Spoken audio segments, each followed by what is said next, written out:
The night kicked off with the chime of fine crystal and the weight of polished silverware at an upscale downtown chop house. The sort of place where the waiters wear black waistcoats and the lights are kept deliberately low, just dim enough to spare your eyes from the eye-watering figures printed on the menu. I sat facing my future son-in-law Stefan and his parents Gerhard and Helga, who had just flown in from Vienna. Stefan had drawn a very deliberate portrait of me for his family. As far as they were concerned, I was nothing more than a simple retired blue-collar man who passed his days puttering around in a dusty garage. Welcome to Honor Revenge Stories. I'm glad you're here with me today. Before we go any further, I'd love to hear from you. Drop a quick comment and let me know. When someone wrongs the people you love, do you believe in speaking up immediately? Or do you think there's more power in staying quiet and watching carefully? Just one word in the comments is enough. Now, a brief note. Some details in this story have been shaped for storytelling purposes, and any resemblance to specific real individuals or events is purely coincidental. What matters most is the truth at the heart of it. I kept my blazer understated, my voice quiet, and let Stefan loudly order the bourbon. He relished the role the wealthy European tech entrepreneur holding court, and I was happy enough to let him perform if it brought Claire joy.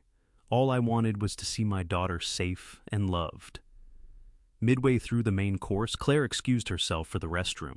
The instant her chair slid back and she was out of earshot, the whole mood at the table changed. The cordial, carefully maintained English they had been forcing all evening evaporated on the spot. Gerhard and Helga leaned in toward Stefan, and they slipped without pause into fast, thick Styrian German. They kept smiling at me, nodding pleasantly, reading my silence as the contentment of a harmless old man soaking up an expensive night out. But what followed wasn't idle gossip. They took my daughter apart with cold, precise cruelty.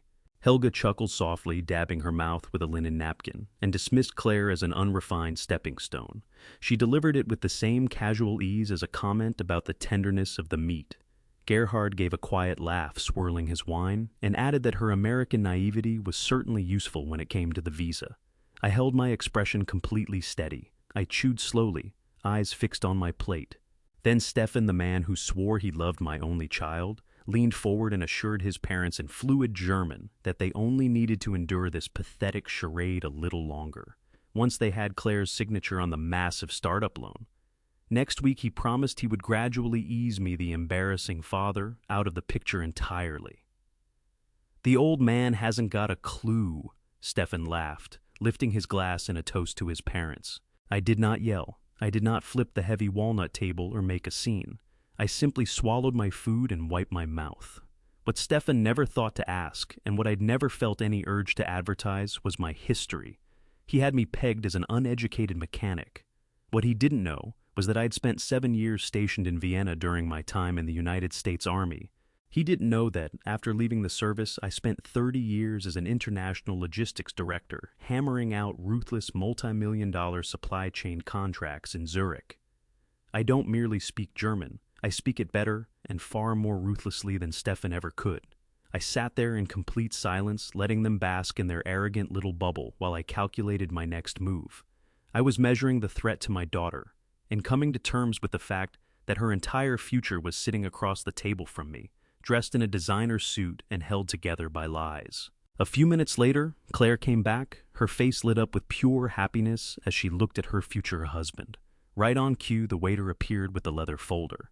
Stefan went through his classic routine, the slow theatrical pat of his tailored jacket, pockets the look of mock surprise, the practiced apology. I reached out calmly and picked the folder up from the table. I looked straight into Gerhard's eyes, then shifted to Helga, then held Stefan's gaze.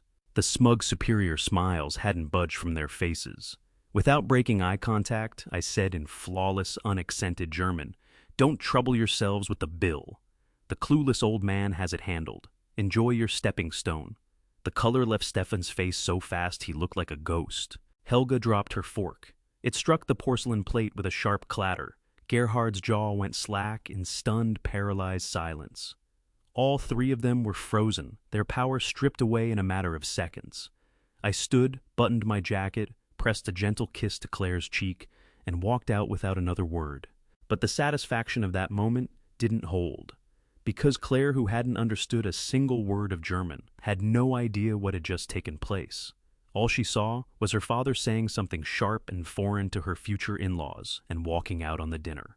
By the time I reached the valet stand, I could hear her heels snapping hard against the pavement behind me. She was running after me. Her eyes were full of furious tears, livid at me for wrecking what was meant to be the most important dinner of her life. The cold city air met my face as I stood at the valet stand waiting for the car. My heart was beating with a slow, heavy thud. I had just declared war, and I knew the counterpunch would come fast, but I never expected the first blow to land from my own daughter. "Dad, what is wrong with you?" Claire's voice cut through the quiet night like a whip. She grabbed my arm and yanked me around. Her eyes were wide, spilling over with tears of pure humiliation and rage. I have never been so embarrassed in my entire life. "What did you just say to them, Claire?" I said softly, keeping my voice level and low. "You need to slow down and hear me out. Those people are not who you believe they are. I understand German perfectly, and what they were saying about you at that table was unforgivable. But before I could give her the exact words, before I could tell her, they called her an unrefined stepping stone and a naive ticket to an American visa. The heavy glass doors behind us swung open.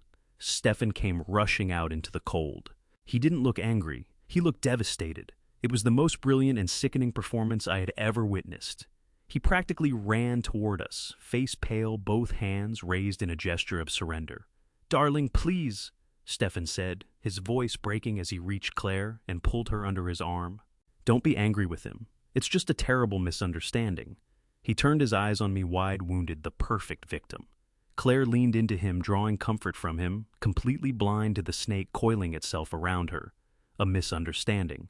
I repeated it, my voice dropping to a quiet, dangerous edge. "You and your parents called my daughter a stepping stone. You laughed about using her for a visa while you rob her blind. A fake startup. Don't stand there and tell me I misread the dialect." "Stefan," Claire gasped, looking up at him in horror. "Stefan, is that true?" Stefan drew a long, mournful breath. He stroked Claire's hair gently and fixed me with an expression of deep, patient pity. "Walter, I know your German has grown rusty. I know you learned it in the army all those decades ago, but you cannot honestly believe my mother would say something like that." He pivoted his attention fully to Claire, his voice thick with false warmth.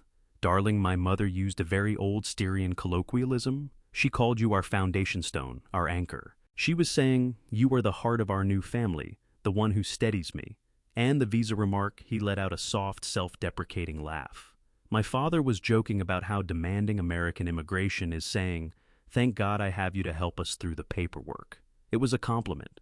A clumsy one, perhaps, but a compliment. I stood there watching him spin this masterpiece of deception from nothing. It was seamless. He gathered their poison and turned it into something that tasted like honey. He knew precisely what he was doing. He was gaslighting my daughter in front of my face, bending reality until the truth looked like the raving of a bitter old man. "That is a lie," I said, keeping my voice firm.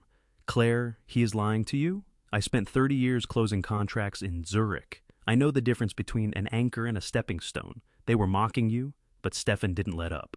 He drew Claire closer and turned to me with tears rising in his eyes. "Walter, I know you have never warmed to me.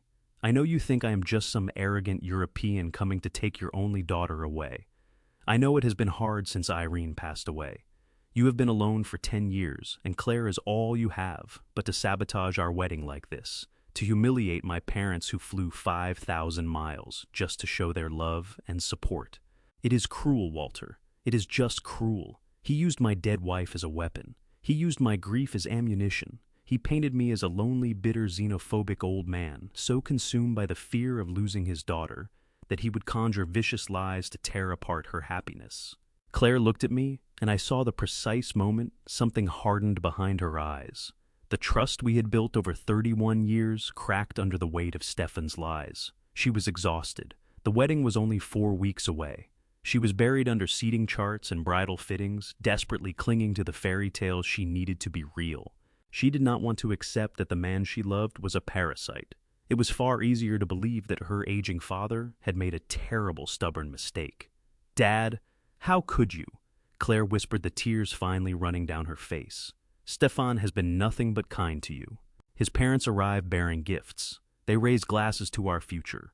And you sat there feeding some paranoid fantasy because you can't stomach the fact that I am building a life with someone else. Claire, you are not thinking straight, I pleaded, moving a step closer. Please just give me one day to prove it. Let me show you who this man actually is. She stepped back, pulling away from my outstretched hand as though I were a complete stranger. Stop it. Just stop it, Dad. I am done with this. I am done with you endlessly questioning Stefan's motives. I am done with you treating him like a criminal simply because he wasn't born here. Stefan buried his face in Claire's shoulder, performing as though he were fighting back his own tears. I am so sorry, darling, Stefan murmured softly against her ear. I tried so hard to make a good impression. I really did. Maybe we should just go. Maybe my parents and I should book a flight back to Vienna and call the whole wedding off. I cannot stand to be the reason your family falls apart. No, Claire cried, pulling him in tight. No, Stefan, you are not going anywhere. You are my family now. She turned her eyes back to me, and what I saw in them was colder than the night air. Mom would be so ashamed of you right now, she said. Those words landed harder than any physical blow could have. Irene and I had built our whole life on honesty and on keeping our daughter safe. We had made each other that promise. And now, the very instinct driving me to protect Claire was the thing tearing everything apart. A hollow ache spread through my chest, a grief so sudden and deep, it stole the words right out of me. If you cannot accept the man I love, Claire went on, her voice shaking but resolute, then I don't want you at the wedding. You will not walk me down the aisle. You will not give a toast. You will not be any part of my life until you sit down with Stefan Gerhard and Helga and offer them a sincere, unconditional apology. I looked at my daughter. Her chin was lifted, her whole body braced. She was fighting for her future with everything she had, not knowing for a moment that she was defending the very person who meant to destroy it. I looked at Stefan. There, over Claire's shoulder, where she couldn't see his face, the wounded victim act dropped. The tears switched off. His eyes found mine, and the corner of his mouth curled into a slow, faint smirk of pure triumph. He had won the round, and he knew it. He had successfully cut his target off from her only line of defense. The valet eased my car up to the curb. The engine idled softly, a quiet contrast to the storm tearing through my head. I understood that if I raised my voice, if I pushed any harder, I would lose her for good. Gaslighting is a psychological poison. It feeds on conflict and chaos. The only antidote is cold, undeniable proof. Stefan wanted me to look unhinged. He wanted me to blow up so that Claire would have all the justification she needed to cut me out entirely. I wasn't going to hand him that. I slowly lowered my hands. I softened my stance, letting my shoulders drop slightly, playing the role of the worn-out, beaten father. I looked at Claire with a deep and wordless sorrow. If that is what you want, Claire, I said quietly, I will give you your space. I turned, opened the car door, and got in. I didn't look back as I pulled away from the curb. I left them standing there on the sidewalk, certain they had won. I let Stefan believe he had successfully shut down the clueless old man. But as the city lights streaked past my windshield, the sadness hardening in my chest turned into something cold and absolute and unbreakable. Stefan thought I was driving home to mope in my garage. He thought I was waving the white flag. He did not know that a man who spent 30 years surviving the cutthroat world of international logistics does not surrender. He regroups, he gathers intelligence, and then he prepares for total systematic annihilation. Stefan had just made the gravest mistake of his parasitic life. He had underestimated a father's love, and in doing so, he had given me exactly what I needed: time. The drive back to my empty house was the longest I had ever made. I didn't touch the radio. I let the silence hold the car, letting the low hum of the engine keep me grounded. Every time my eyes closed at a red light, I saw Claire on that sidewalk, shivering in the cold, staring at me with pure hatred. That look shattered something in me, but it also sharpened everything else. Had I stayed and fought Stefan on that pavement, I would have lost her forever. Stefan was a masterclass manipulator. He thrived on chaos. If I raised my voice, he would soften his. If I showed anger, he would show tears. He was running the oldest play in the manipulator's handbook: isolate the victim by making the protector look dangerous and unstable. I pulled into my driveway and killed the engine. The house was dark. Irene and I had bought this place 30 years ago, when Claire was barely a toddler. We had painted every wall together and marked Claire's height on the kitchen door frame every birthday without fail. Now, the house felt like a museum built around a life that was quietly slipping through my fingers. I let myself in and stepped into the silence. It pressed down on me. Every loud, urgent instinct I had as a father screamed at me to pick up my phone and call my daughter. I wanted to beg her to listen. I wanted to drive straight to her apartment and force her to look at the facts. But 30 years of corporate negotiation had drilled one truth into me so deep it was bone. When your opponent controls the narrative, you don't fight the narrative. You shift the battlefield. I walked to the kitchen and made a pot of strong green tea. My hands were steady. The raw shock of the restaurant had burned off, leaving behind something colder and sharper. Stefan's plan was straightforward: isolate Claire from me, sever her support system, and make her wholly dependent on him and his parents. If I pushed back, Claire would throw herself in front of him. She would build a wall around their relationship to protect the perfect wedding she was dreaming of. So I had to do the precise opposite of what Stefan was expecting. I had to let him believe the war was already over. I had to give him enough rope to hang himself with. I sat at the kitchen table and opened my phone. I went to my messages with Claire. Her last text it sent that same afternoon was a photo of the floral centerpieces for the reception. It felt like it was from another lifetime. I typed a reply, weighing every single word. I didn't reach for the precise, measured vocabulary that comes naturally to me. I wrote like a tired, stubborn old man who had nothing left to argue about. I told her I was sorry for the scene at dinner. I said maybe I was just getting old and too fixed in my ways, and that I probably didn't understand European humor. I said that if she truly believed Stefan was a good man, I would not stand in her way. I added that I would give her room and keep my distance from the wedding plans until she was ready to talk. I hit send and laid the phone face down on the table. It was the hardest lie I have ever told. It felt like leaving her alone with something that meant to consume her. But in truth, I was executing a tactical retreat. By stepping back and removing myself as the aggressor in the story Stefan I was telling, I was forcing him into the spotlight. Without me to blame, Stefan would eventually slip up. Arrogance always does. It was a Tuesday morning, rain falling hard, washing the last of the autumn leaves across my driveway. The house was painfully still. 4 days had passed since the disaster at the chop house. 4 days since I sent that surrender text to Claire. 4 days of absolute silence in return. I was holding up my end of it, playing the role of the defeated father. To stop my mind from spiraling, I decided to scrub down the kitchen. Busy work, something to keep my hands occupied, while my brain worked through every angle of Stefan and his family's scheme. The quiet in the house felt like it had weight. I missed the years when Claire would appear without warning, dropping her keys on the counter and filling the room with stories from her architectural projects. Now there was nothing but the steady rhythm of rain against the window glass. I grabbed a rag and a bottle of cleaner and got to work. I started on the granite countertops, shifting a stack of old mail and cooking magazines and local newspapers that had mounted up near the toaster. Irene, my late wife, could never stand it when the mail piled up there. I caught myself smiling a small, tired, aching smile at the memory. When I lifted the heavy stone bread bowl to wipe the counter beneath it, something caught my eye. Tucked underneath was a thick cream-colored sheet of paper, folded sharply into thirds. It looked wrong sitting there, among the glossy supermarket flyers and utility bills. I recognized the heavy, expensive cardstock the moment I touched it. Stefan had arrived with a leather briefcase stuffed with documents exactly like this one 2 weeks earlier. He and Claire had stopped by for a casual Sunday lunch.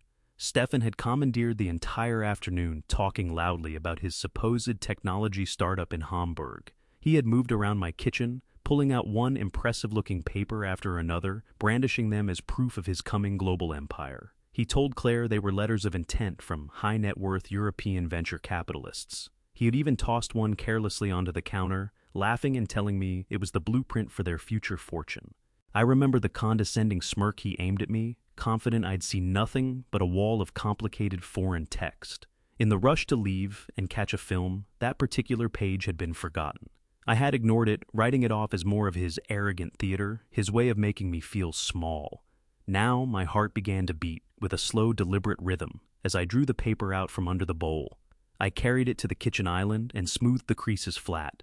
The logo printed at the top belonged to no venture capital firm or tech incubator. It was the official crest of a prominent corporate bank headquartered in Vienna. I knew that institution well. Over 30 years in international logistics, I had routed millions of dollars through their corporate division.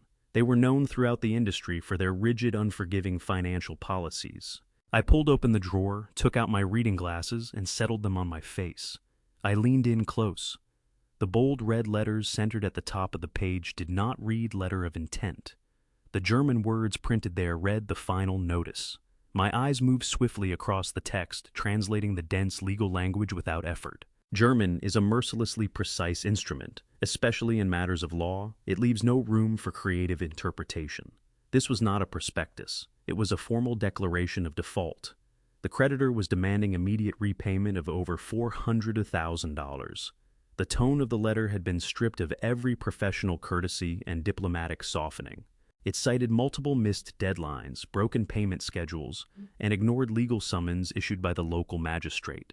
Then, in the second paragraph, a single word stopped the blood in my veins. Betrug. Fraud. I read the sentence 3 times to make certain my eyes weren't playing tricks on me. The bank was explicitly alleging that the original loan had been obtained under false pretenses, using fabricated collateral and falsified revenue projections. They were threatening to refer the entire file to local authorities for criminal prosecution if the outstanding balance was not cleared by month's end. They laid out how Stefan had misrepresented his assets and noted that his accounts had already been frozen, pending a full investigation by the financial regulatory boards. I stood in my kitchen, gripping the paper, the room tilting slightly around me.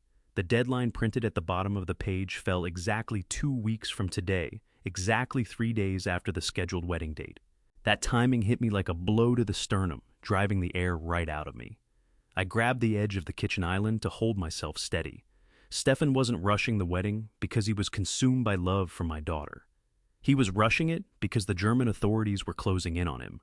He was a fugitive operating in plain sight, wearing designer suits purchased with stolen money. He needed Claire to sign that startup loan before his European creditors put him in a Vienna prison cell. He intended to use my brilliant, trusting daughter to settle his fraudulent debts. Once her accounts were drained and the bank was satisfied, he and his parents would melt back into Europe, leaving Claire bankrupt and legally bound to a convicted criminal. I thought about Gerhard and Helga sitting in that chop house, laughing about Claire being a stepping stone. They had known all along. Of course they had. They hadn't flown to America to celebrate a love story. They came to secure their son's financial rescue. They looked at Claire and saw nothing but a trusting American bank account ready to be emptied to spare their son from a prison sentence. My hands stopped shaking. The deep sadness and isolation that had settled over me these past few days dissolved in an instant. The sting of Claire turning her back on me outside the restaurant was swept away by a cold, mechanical fury. I was no longer a grieving widower or a rejected father. I was a soldier who had just gotten his hands on the enemy's battle plans. Managing international supply chains trains you in one very specific discipline. You learn to hunt for the missing pieces. You learn to verify every claim because millions of dollars ride on it. Stefan was a bad supplier, and I was about to audit every inch of his existence. He had made a fatal error, so utterly certain that the uncultured American father-in-law was a helpless illiterate, he had literally left his criminal file sitting on my kitchen counter. He assumed I was just an old mechanic who would toss a foreign document in the trash or prop a mug on it. His own superiority had blinded him to the most basic rule of survival. You never leave a loaded weapon in the home of your enemy. I took out my phone and opened the camera.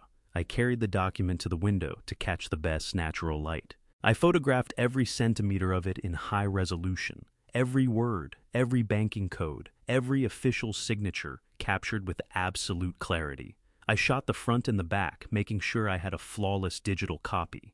Then I walked to my home office. I swung open my heavy steel floor safe and slipped the original into a protective plastic sleeve before locking it away, where Stefan could never lay a hand on it. The time for shadows was finished. Stefan wanted to play a high-stakes game of financial deception, and he thought he was running it against a gullible family.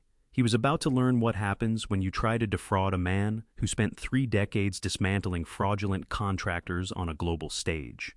I had to move fast, but I had to move with precision.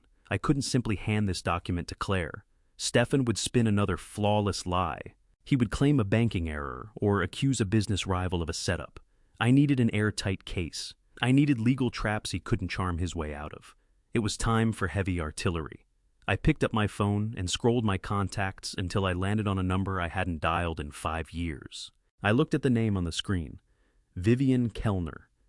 She was the most ruthless corporate attorney I had ever worked alongside during my years in logistics. She didn't play games, and she didn't lose.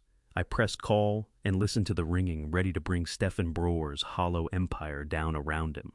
The phone rang 3 times before she picked up. Vivian Kellner never answered on the first ring. It was an old power move from our corporate days, and she had never broken the habit. When her voice finally came through, it was sharp and cool, cutting cleanly through the silence of my kitchen. "Walter," she said, "tell me someone is trying to sue you because I am terribly bored with my current caseload." I didn't smile. "Vivian," I said, my voice tight and measured, "I need a favor, a big one. It's not corporate. It involves Claire." The casual edge in her tone evaporated on the spot. I heard the rustle of papers dropping. Vivian had known Claire since she was a little girl, in pigtails tearing around the company picnic. "Be at my office in 20 minutes, she said, and ended the call. I drove downtown through slick, rain-washed streets. Vivian worked out of a high-rise built entirely from glass and black steel, and she did so with a cold, mechanical precision. The building was a fortress engineered to intimidate. Over my 30 years in logistics, whenever a foreign supplier tried to cheat us on a shipment, Vivian was the weapon I reached for. She didn't negotiate. She annihilated. She was exactly what the moment called for. Her assistant walked me straight through to her corner office. Vivian was standing at the floor-to-ceiling windows, looking out over the city below. She wore a fitted charcoal suit, her silver hair drawn back into a severe knot. She didn't offer me coffee or small talk. She pointed to the chair across from her massive mahogany desk. "Sit down," she said. "Tell me who I'm destroying today." I opened my briefcase and drew out the protective plastic sleeve holding the final notice of default from the Vienna bank. I slid it across the polished wood. I watched her perfectly manicured hands lift the document. Vivienne was fluent in 4 languages, German among them. I didn't need to translate a word. I watched her eyes move across the bold red letters at the top of the page. I saw the faint tightening along her jaw as she reached the second paragraph. She set the paper down and released a slow, measured breath. "Fraud," she said, speaking the word aloud. "Criminal fraud and a demand for over $400,000. Walter, who in the hell is Claire marrying?" "His name is Stefan Broer," I said. "He presents himself as a wealthy technology entrepreneur running a thriving startup in Hamburg. He has been pushing hard to rush a wedding with my daughter. They are set to marry in exactly 4 weeks. Vivian dropped the document onto the desk with undisguised contempt. "There is no technology startup. Walter, this letter is a final warning from the regulatory board. He is not an entrepreneur. He is a fugitive. He is sheltering in the United States because the moment he steps back onto Styrian soil, they will put him in a concrete cell." I leaned forward, resting my elbows on her desk. "I know Vivian. I sat across from him and his parents at a chop house 4 nights ago. They smiled to my face and spoke German the whole time, certain I was a clueless old fool. They called Claire a stepping stone. They laughed about using her for a visa. I have to stop this wedding, but I cannot simply walk in there and hand Claire this document. Stefan is a skilled manipulator. He has already planted the idea that I am nothing but a paranoid, xenophobic old man. If I show her this without airtight supporting evidence, he will call it a forgery. He will say a business rival set him up. I need more. I need an avalanche he cannot charm or talk his way out of." Vivian leaned back in her leather chair, pressed her fingertips together, and fixed her gaze on the ceiling. Her mind was already working 10 steps ahead, mapping out the legal traps. "You are right," she said at last. "One piece of paper will not be enough to break a trauma bond. Stefan has spent months cutting your daughter off from reality and constructing a false world around her. We need to demolish that world piece by piece. We need his criminal records. We need the original loan applications he fabricated. We need sworn statements from the people he defrauded across Europe. We need boots on the ground in Vienna right now." She picked up her desk phone and dialed a long international number. I sat in silence, listening to the line connect across the Atlantic. Vivienne was reaching out to her most trusted European contact. During our corporate years, whenever a company tried to bury assets in offshore accounts, Vivienne relied on a private investigator based in Vienna, a former intelligence officer, who made a career of cracking locked financial vaults. "Guten Tag," she said when he answered. "I need your eyes on a target immediately. His name is Stefan Broer. I am sending you a bank routing number and a default notice right now. I want everything you can find." I want his bank records. I want his criminal history. I want to know where he sleeps, who he talks to, and precisely how much money he took. I could hear a low German voice on the other end of the line. The investigator asked something. No, Vivian replied, her voice dropping to something close to ice. We do not have a month. You have exactly 2 weeks. This man is trying to marry the daughter of a very dear friend of mine. I want you to dig so deep into Stefan Brouwer's life that you can tell me what he had for breakfast 5 years ago. Spare nothing. Bill everything to my firm.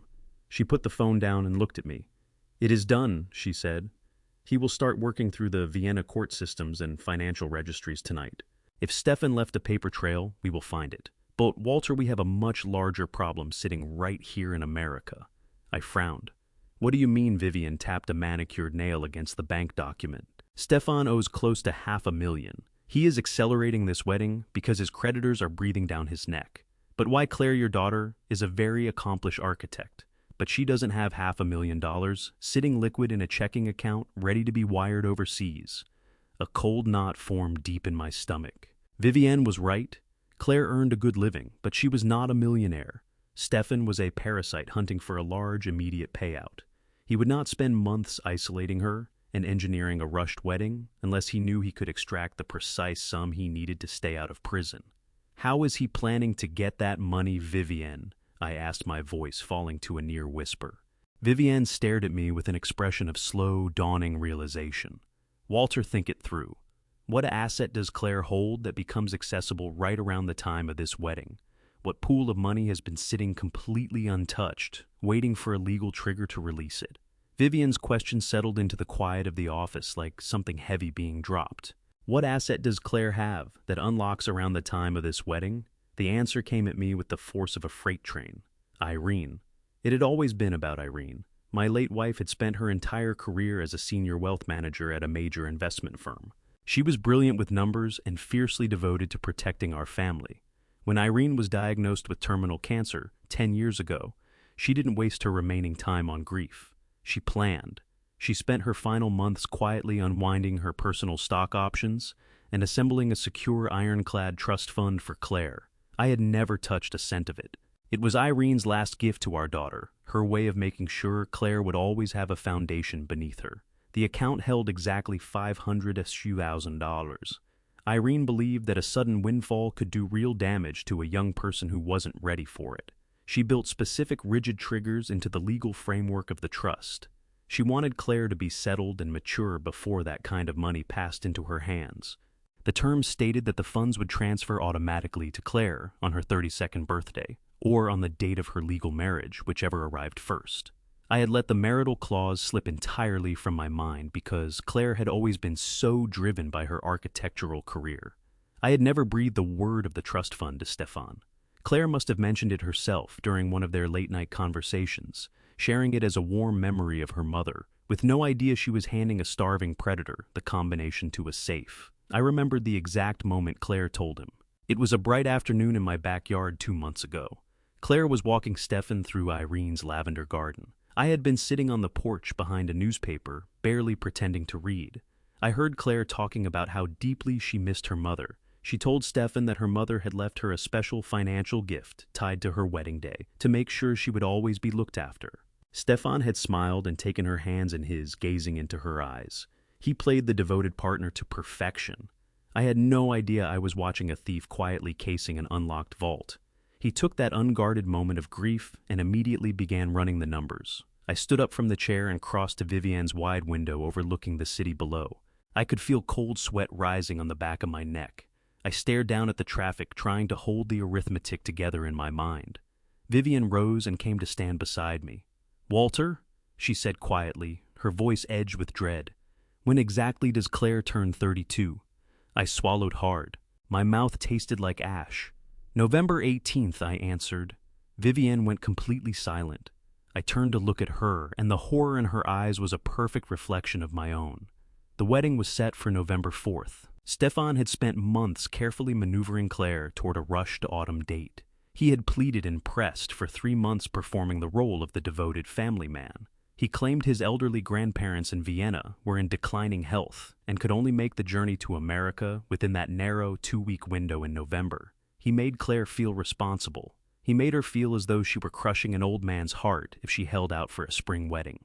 Claire, being the warm and empathetic person she is, had finally given in and moved the date forward. But it had absolutely nothing to do with ailing grandparents in Europe. It was a calculated legal maneuver, executed with the precision of a corporate hostile takeover.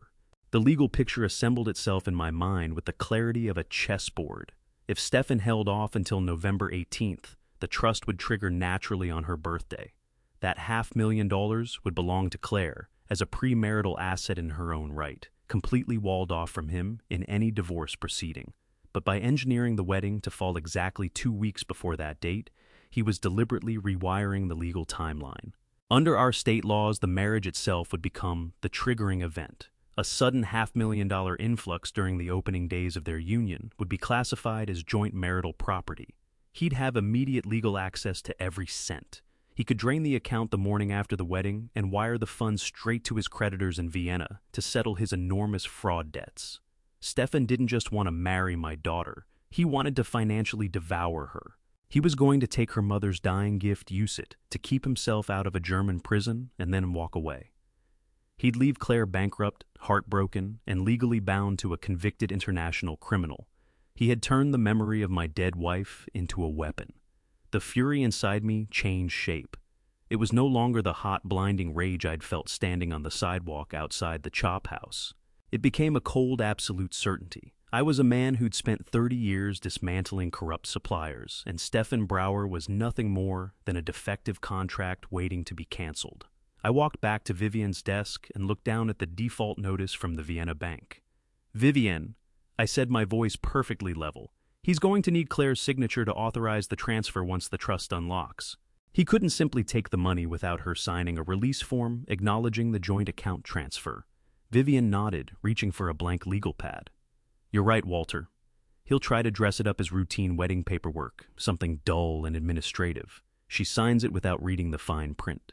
I closed my eyes and thought back to the previous Sunday. Stefan had shown up at Claire's apartment with a thick stack of papers. He claimed he needed her help with some complicated immigration forms for his new visa. He had been relentless, almost frantic, desperate for her to just sign at the bottom so they could get back to planning the reception. I opened my eyes and looked at Vivienne. My heart was hammering, but my mind was razor sharp. "He is making his move right now," I told her. "I need to get my hands on those documents today before she signs her life away." Vivienne's investigator moved with the ruthless efficiency of a ghost working inside a digital machine. By Thursday morning, exactly 4 days after I'd sat across from Vivienne's imposing mahogany desk, my phone rang. It was her private line. She skipped any greeting entirely, just told me to come to her office immediately and to bring a physical hard drive. I drove downtown with a cold, heavy knot pulling tight in my stomach. The rain had moved on, leaving the city skyline hard-edged and glaring against the winter sky. I walked into her corner office and found Vivienne standing at the window, completely still, staring down at the morning traffic below. Her desk was buried under thick manila folders. She turned around, and for the first time in 30 years, Vivienne Kellner looked unsettled. "Walter," she said, her voice stripped entirely of its usual sharp authority, "you need to sit down. This is far worse than we thought." I took the chair across from her. My military training and my corporate discipline moved in and took over. I set the terrified father aside and became the logistical auditor. "Show me," I said. Vivienne opened the first folder and slid it across the desk. It was a thick stack of translated German legal documents. The investigator Conrad had torn open Stefan's entire history in Vienna. There was no technology startup. Vivienne began tapping a manicured finger against a police report. "Stefan Brouwer is not an entrepreneur. He is a mid-level accountant who worked for a regional logistics firm in Styria. For 3 years, he systematically embezzled funds by setting up dummy shell corporations in Eastern Europe and routing company money through them. He stole nearly $2 million before they caught him." I stared at the black and white text, German legal terms leaping off the page like warning sirens.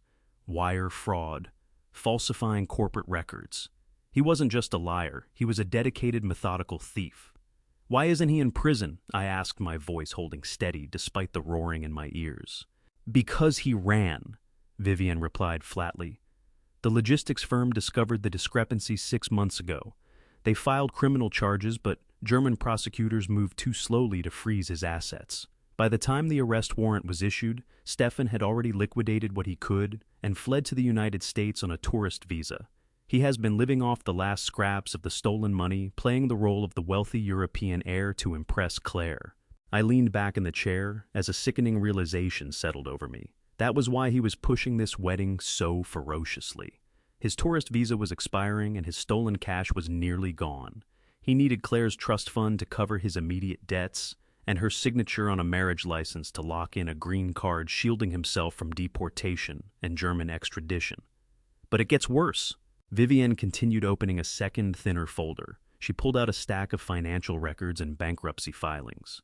It isn't just Stefan. His parents Gerhard and Helga are not the innocent, warm-hearted European aristocrats they pretend to be. They are accomplices. She slid a translated German bankruptcy filing across the desk. Gerhard and Helga owned a small, failing manufacturing business outside of Vienna. When Stefan began embezzling, he funneled a significant portion of it directly into his parents' company to keep it from collapsing. They knew exactly where that money was coming from. When the authorities started closing in on Stefan, the parents' business was immediately flagged and audited. They are facing massive civil lawsuits from their own creditors. They came to America on the exact same visa Stefan did, claiming they were here for a long vacation. They are essentially hiding, waiting for Stefan to secure Claire's money so they can settle their German debts and stay ahead of their own criminal charges. I remembered sitting at the chop house listening to Gerhard and Helga laugh about Claire being a naive stepping stone. They were entirely complicit. They were a family of financial predators, all of them actively running the hunt together. They looked at my beautiful, brilliant daughter and saw nothing but a massive walking bailout. Vivienne paused and the silence in the office became suffocating. She looked at me with an expression of profound maternal pity. That look frightened me more than the bankruptcy filings had. "Walter," she said quietly, "brace yourself. Conrad found something else, something personal." She opened the third folder. It held printouts of translated text messages, emails, and several high-resolution photographs. I picked up the top photograph. It showed Stefan standing in a Vienna beer garden, his arm wrapped tightly around a stunning blonde German woman. They were laughing, radiating happiness. She wore a large, expensive-looking diamond ring on her left hand. "Who is she?" I asked, the words catching in my throat. "Her name is Greta." Vivienne replied, her voice carrying a quiet, lethal anger. "She is Stefan's fiancée, his real fiancée. They have been engaged for 2 years. I set the photo back down on the desk. The image of Stefan holding another woman, promising her a future, while actively working to destroy my daughters, was almost more than I could absorb. Conrad accessed his secondary email accounts, Vivienne explained. Stefan had been communicating with Greta almost every single day since arriving in the United States. He tells her he is here working on a massive corporate merger. He tells her he has to endure these frustrating bureaucratic hurdles with American investors, but that he will be returning to Vienna soon with the capital they need to build their life together. She slid a translated email toward me. I read the words, and my blood went cold.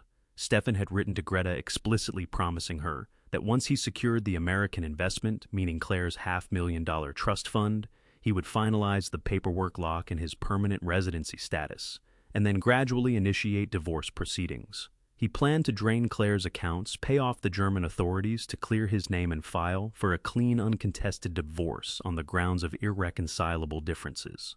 Once the dust settled, he intended to bring Greta to the United States on a spousal visa, all of it funded by my dead wife's legacy. He never intended to stay with Claire. He never intended to build any kind of life with her. He was treating my daughter as an ATM and a legal shield, fully intending to discard her the moment he had extracted every last cent. He was going to leave her emotionally shattered, financially ruined, and legally entangled in an international embezzlement scandal. I sat in Vivienne's office staring at the mountain of evidence spread across her desk.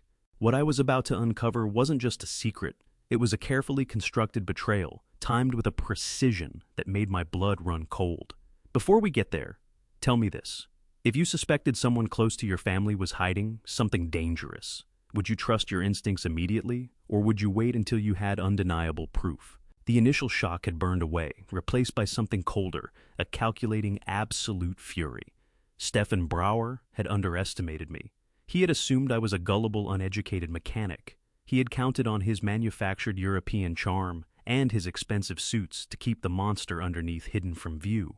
He had run a dangerous high-stakes game of deception, and he had made the fatal mistake of targeting the daughter of a man who spent 30 years dismantling corporate fraud on a global scale. Vivienne watched me, her sharp eyes measuring my reaction. "We have enough to go to the authorities right now, Walter," she said. "We can hand all of this to the FBI, they'll coordinate with the German prosecutors and have him arrested for wire fraud and visa violations before the week is out." I looked at the photograph of Stefan and his real fiancée. I thought about Claire standing on the sidewalk outside the restaurant, weeping, defending the man who was actively engineering her destruction.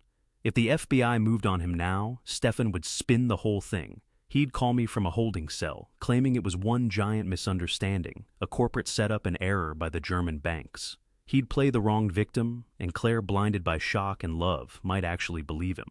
She would spend years torturing herself with the possibility that her own father had torn apart her perfect future. She would never forgive me.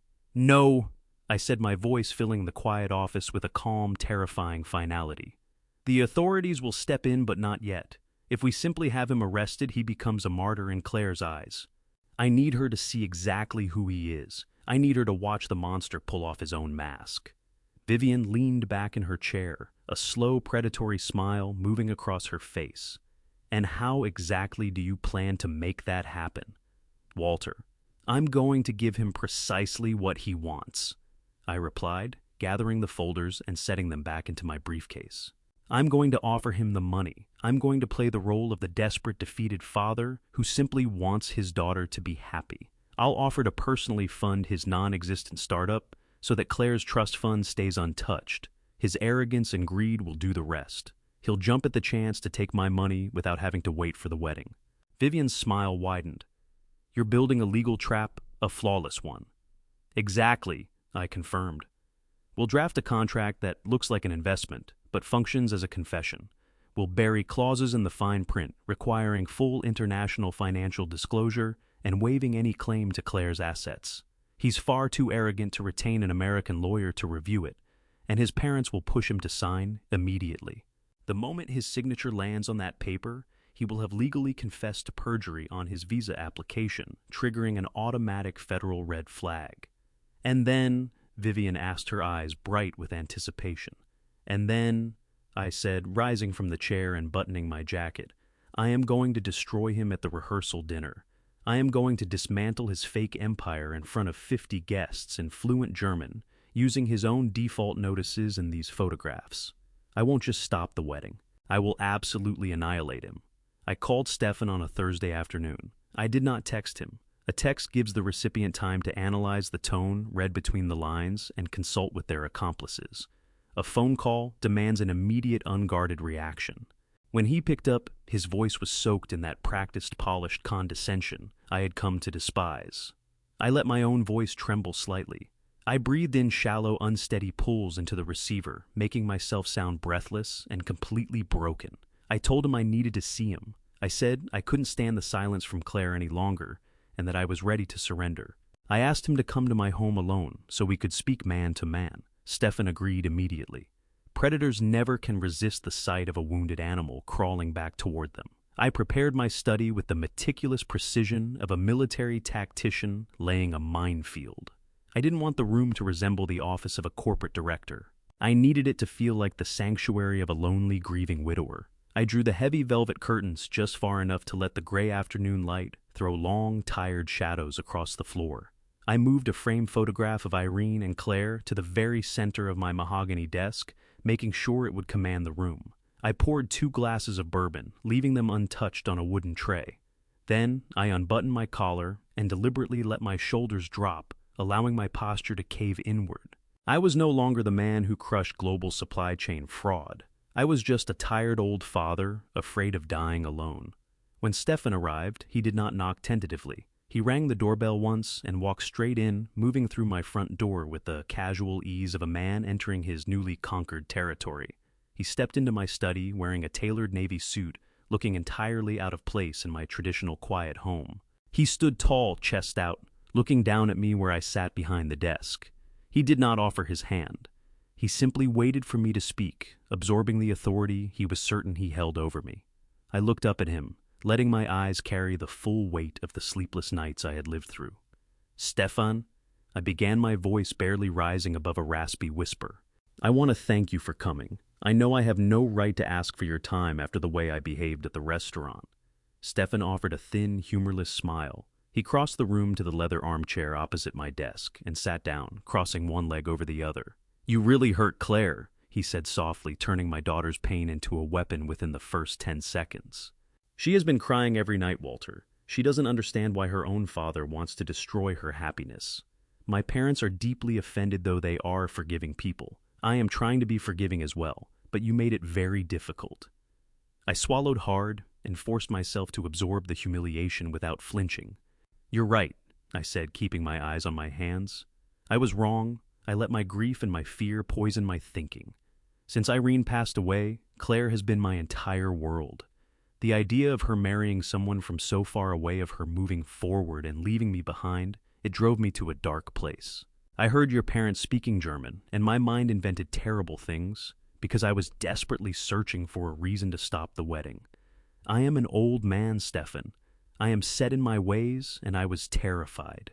I watched his eyes. The tension drained entirely from his shoulders. His ego was so vast, so insatiably hungry for validation, that he swallowed the lie without a flicker of doubt. He leaned forward and picked up the glass of bourbon I had poured for him, taking a long, appreciative sip. He believed he had broken me. He believed his psychological warfare had ground my resolve to dust. "Walter," he said, his voice shifting into the patronizing register of a patient teacher correcting a slow student.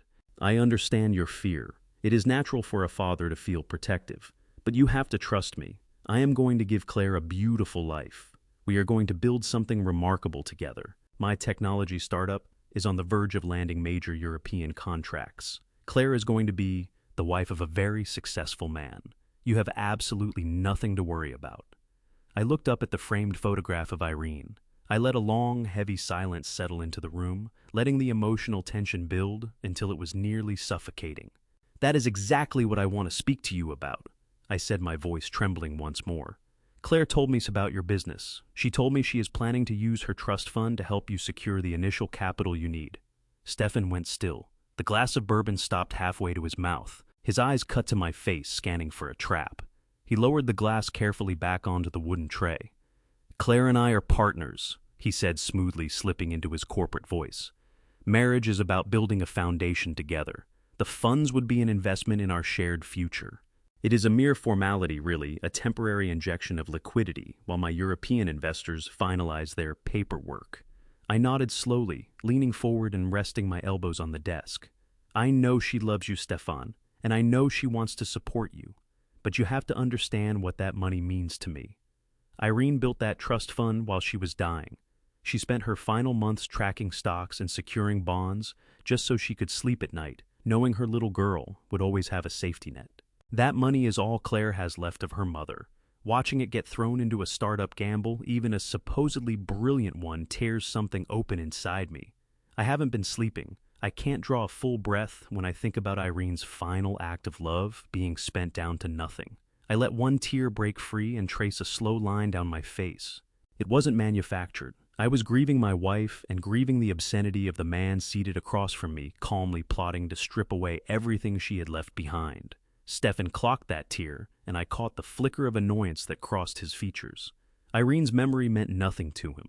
The number that mattered was $500,000. And right now he was watching it drift out of reach. "Walter, the risk here is negligible, practically zero," he said, pressing forward in his chair. "The returns are all but guaranteed. Claire's money would double before the end of the first fiscal year. You're letting raw emotion overrule what is straightforward business sense." "You're not wrong," I said, dragging the back of my hand across my cheek. "I'm a sentimental old man, and I know it. But this particular money, Stefan, I can't let it be touched. I refuse. Which is why I'm sitting here with an offer, one that takes every problem in this room off the table." Stefan's gaze sharpened. "What kind of offer?" I reached into the top drawer and drew out a plain manila folder. I laid it on the desk surface with deliberate care, my palm flat on top. "I have means, Stefan. Real means. 30 years running international supply chains, I saved throughout all of it, invested carefully, kept my expenses modest. I know you need $500,000 to push your startup across the finish line. I want to be the one who puts it there. The breath left his body. The room went utterly silent. I watched something shift behind his eyes as the full scope of what I was offering registered in his mind. He had burned months engineering this, the accelerated wedding, the risk of the German warrant catching up to him, the elaborate performance for my daughter, every move designed to reach exactly $500,000. And here was the man he despised most, sliding it toward him without a fight. You're talking about investing in my company. His voice had gone careful and clipped. Not an investment, I said, keeping my tone weary and soft. I want to wall off Claire's trust fund permanently. You agree to never touch Irene's money, and I wire $500,000 straight into your business accounts within the week. You have your capital, right now, no waiting on the wedding, no navigating Claire's bank. And I finally get to close my eyes at night, knowing my wife's gift to our daughter is still standing. I could see the fight happening behind his face. The survival-minded wariness of a man who had spent years running fraud was squaring off against a wave of greed so enormous it was hard to watch. He was running the arithmetic. If he pocketed my money, the marriage license no longer had to clear the legal timeline first. He could settle his debts with the Vienna bank before the deadline came. His parents would be pulled back from the edge of bankruptcy. And the wedding could still go forward, locking in his green card. In his accounting, this wasn't a trap. It was a windfall. He wasn't taking anything. He was standing back while I handed it to him on a silver platter. There's always a condition, Stefan said, working to keep the veneer of sophistication in place. The greed leaking from his eyes told a completely different story. Name it. Only one, I replied, pushing out a long, bone-tired exhale. I am old, Stefan, and I do things the old way. $500,000 of savings doesn't move on a gentleman's agreement. We put it in writing a straightforward corporate investment contract. My attorney handles the drafting. It will document the fund transfer and carry a clause confirming this money is intended to keep Claire's trust fund completely untouched. That's all. I need a document in my hand that shows I did right by my daughter. Stefan settled back into the leather chair, and a slow smile of conquest spread across his face. He wasn't looking at a father anymore. He was looking at a hollowed-out man he'd reduced to a cash dispenser. My insistence on paperwork read to him as the helpless fussiness of someone who wanted to feel like he still mattered. What he had no way of knowing was that my attorney was Vivian Kellner. He had no inkling that the document we were preparing carried a financial disclosure clause engineered so carefully into the surrounding boilerplate that signing it amounted to a federal admission of guilt. His contempt for a retired mechanic made it impossible for him to imagine the kind of snare an old man might know how to build. Walter, Stefan said, his voice warm with the satisfaction of a man who believes he has won. That is an entirely reasonable thing to ask. You love your daughter, you're doing what any good father would do, and I have genuine respect for that. Send me the paperwork, I'll put my name on it, and we keep this arrangement between ourselves. Claire doesn't need the financial particulars. What she needs to hear is that her father and I have found our way to each other. Thank you, Stefan. I breathed, letting my whole frame sag as though something holding me upright had finally snapped. You have no idea what this means. My lawyer will have everything couriered to your apartment by Monday. He stood smoothing the front of his jacket with both hands. He swept one last slow look around the low-lit room, the expression on his face that of a man cataloging what was now his. Then he put his hand across the desk. I took it. His grip came down hard, full of swagger. My hand was flat and cold. I'll see you at the rehearsal dinner, Walter, Stefan said, pivoting toward the door. We are going to be a wonderful family. I stayed in that chair long after his engine note faded from the street. The residue of his cologne hung in the room, a thick, sour marker of the predator who had moved through my home. My eyes went to Irene's photograph on the desk. I made her a promise when she was dying, and I was a few days away from keeping it in the most complete way I knew how. I dialed Vivian's private number. She picked up before the second ring. Did he go for it? The anticipation in her voice was almost electric. Completely, I told her. Every last bit of it. I carried the 2 glasses of bourbon to the corner bar and emptied them down the drain. Get the contract drafted, I said to Vivian. Sink the perjury clause and the marital asset waiver somewhere deep in the body language of the standard terms. He's so drunk on this money, he'll hand us a signed confession before Monday is out. The mechanism was in motion. The Trojan horse was already inside the gates of his invented empire. Stefan believed he was leaving my house richer by $500,000. He had no conception that he was walking in a straight line toward a very public reckoning. The instant Stefan Brouwer's rented luxury car rounded the corner and was gone, I moved to the kitchen and emptied the remaining pot of strong green tea into the sink. Fatigue had left me entirely. In its place was the cold surgical focus that used to sharpen everything before a major operation went live. I knew greed was his engine, but I needed visibility into exactly how it was running right now. 3 decades in logistics taught me the same lesson every time: you don't lay a trap and go home. You stay close, and you watch the target move through it. My phone buzzed against the counter. Vivienne, no preamble. Just check your secure email right now. Her investigator in Vienna had cloned Stefan's phone data 2 days earlier. Every text, every call, we were pulling it in, live. Vivian said Stefan had rung his parents the moment his ignition turned over in my driveway. The audio was attached. I propped my laptop on the kitchen island and started it playing. The quality was clean. I could make out the engine's idle and the metronomic slap of windshield wipers in the background. 2 rings, and then Gerhard's voice cut through, clipped and anxious, demanding to know whether the American father had been making more trouble. Stefan's answer was a laugh, loud, soaring, the sound of a man who believes he has just cleaned out the house. He told his father to find a seat and switch the call to speaker so Helga could be in the room for this.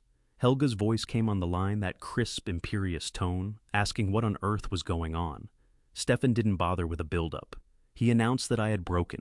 He laid out a portrait of me, hunched over my desk, weeping for a dead woman, so consumed by the fear of losing Claire, and so gutted by everything I'd been carrying, that I had essentially paid him to take my daughter off my hands. He announced it with pride. The dim-witted old mechanic had literally volunteered to hand over $500,000 in order to keep Claire's trust fund completely untouched. The silence on the recording was striking. For several seconds, neither Gerhard nor Helga said a word. The sheer scale of the offer had frozen them, just as it had frozen Stefan when he'd sat across from me in my study. Then Helga released a sharp, breathless laugh. She called me a weak, pathetic old fool. She told her son that Americans were so desperately hungry to feel significant that they would pour their life savings into a role the noble protective patriarch just to have something to stand on. Her voice was practically vibrating. Gerhard, though, held back slightly. He wanted to know what the catch was. Nobody surrenders $500,000. He reasoned without something underneath the offer. Stefan waved his father's concern away with pure, contemptuous arrogance. There was no catch, he explained. All Walter wanted was a piece of paper, some basic business contract, so he could feel like a serious corporate player. He ridiculed my request for legal documentation, framing it as the hollow grasping of a lonely widower who'd watched too many finance thrillers. He told his parents that a local lawyer would draft a simple investment agreement and that all he had to do was put his signature on the line. I sat listening to Gerhard's measured breathing through the phone. The old man was doing the math. The Vienna bank was demanding over $400,000. My offer of $500,000 would bridge the exchange rate, retire the fraudulent debt in full, and leave a workable surplus to cover their near-term living costs in the United States. It was an exact lifeline. Gerhard's tone shifted. The wariness dissolved, and something rawer took its place, a desperate, undisguised greed. He told Stefan this was their deliverance. He reminded his son that the German authorities were closing in, and that this cash was entirely clean. Nothing about it traced back to their European accounts. It didn't require Claire to field difficult questions from her bank, and it didn't require sitting on their hands until the wedding license cleared the local courts. Gerhard told his son, plainly accept the deal. Sign whatever paper the old American needed to feel important, because the moment that money landed, they would be beyond anyone's reach. Helga agreed with full enthusiasm. She told Stefan to take my money, rescue the family from prison, and proceed with the wedding regardless. Once they were legally married, she reasoned they could work on Claire over time and access the trust fund through other means. In her calculation, they would collect my savings today and my daughter's inheritance tomorrow. They were convinced they had completely overrun my family. I stopped the recording and shut the laptop. My hands were completely still. They had caught the scent of blood in the water, and their arrogance had blinded them entirely to whatever was moving beneath the surface. They assumed I was throwing money at the problem to salvage my relationship with my daughter. Not once did they stop to ask why a retired mechanic would surrender $500,000 with such composure. It never crossed their minds that the prey they'd been stalking had been running the hunt from the beginning. I picked up my phone and called Vivienne. She answered immediately. "I assume you got through the audio?" she said, a dark satisfaction threaded through her voice. "Every word," I replied. "They're famished, Vivienne. They're going to lunge at the money without looking at the snare. Where does the contract stand?" Vivienne told me she'd been shaping the document all afternoon. She walked me through her legal architecture with the cool, exacting manner of someone who had done this kind of damage before. The document bore the title of a private equity investment in Stefan's technology startup. Its opening 2 pages ran wall to wall with standard soporific financial language outlining the 500,000 transfer. The design was deliberate, make Stefan feel bored, make him feel completely safe. It was meant to look exactly like the generic templates he had probably forged himself back in Styria. But on the 3rd page, Vivienne had installed the blade. She had embedded a full international financial disclosure clause. By putting his name to that page, Stefan would be certifying under penalty of perjury in the United States that he carried no outstanding criminal debts, no liens against his international holdings, and no pending fraud investigations in any foreign jurisdiction. Because the contract involved a large cross-border financial transfer, this clause fell squarely within federal banking statutes. If he signs that page, Vivienne said, measuring every word, he is committing a federal offense on American soil. He is lying on a binding financial instrument. But I didn't stop there, Walter. I also buried a marital asset waiver. I asked her to take me through exactly how the waiver worked. She explained that the clause declared explicitly that, in exchange for the $500,000 investment, Stefan was voluntarily relinquishing any and all future claims against Claire's premarital assets, trust funds, life insurance proceeds, inheritances, the lot. The drafting was airtight. It cut off his legal avenue to Irene's money entirely, even after the wedding ceremony. "He won't read the 3rd page," I told Vivienne without any doubt in my voice. "He thinks my legal representation is some small-town real estate attorney printing forms off the internet. He is going to flip straight to the signature line because his parents will be screaming at him to take the cash." Vivienne agreed. She told me the contract would reach Stefan's luxury rental apartment via private courier Monday morning. Her advice for the weekend: say nothing, do nothing. Let the anticipation sit. Let Stefan stew in it. The weekend stretched with agonizing slowness. Saturday, I worked in Irene's lavender garden, carefully trimming the plants she had put in the ground so many years before. I thought about Claire the whole time. She hadn't called. I knew she was deep in it, catering menus, floral confirmations, all the machinery of a wedding she believed in. She was assembling her perfect day entirely unaware that a serious storm had already formed just beyond her sightline. I missed her in a way that was almost physical. It took everything I had not to get in the car and drive to her apartment and pull her away from all of it. But the plan demanded total discipline. Monday came. I settled into my study chair and watched the wall clock move past 9. The courier was due at Stefan's building at exactly 9:15. At 9:30, my phone registered an email from Vivienne. The subject line was a single word delivered. I sat with the quiet of the house around me, picturing Stefan tearing open that thick manila envelope. I could see him scanning the first page, eyes landing on the bold figure, $500,000. I knew he wouldn't reach out to a lawyer. A proper American corporate attorney would want to see Stefan's German financial records to authenticate the startup claim, and Stefan couldn't survive that kind of scrutiny. He had only his own arrogance to guide him. At 10:15, exactly 45 minutes after the courier made the drop, my phone rang. Vivienne again. I answered and held. "He just emailed a scanned copy back to my office," Vivienne said, and her voice carried the ring of absolute victory. "He signed every single page, Walter. He initialed the financial disclosure clause. He initialed the marital asset waiver. He didn't raise one question. He signed his own death warrant and asked when the wire would hit." I shut my eyes and let out a long, measured breath. The trap had closed.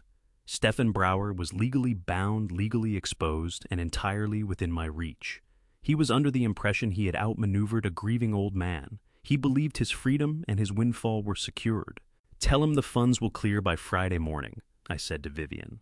Tell him the bank imposes a mandatory holding period on transfers of this size. That bought us exactly 4 days. Friday was the rehearsal dinner.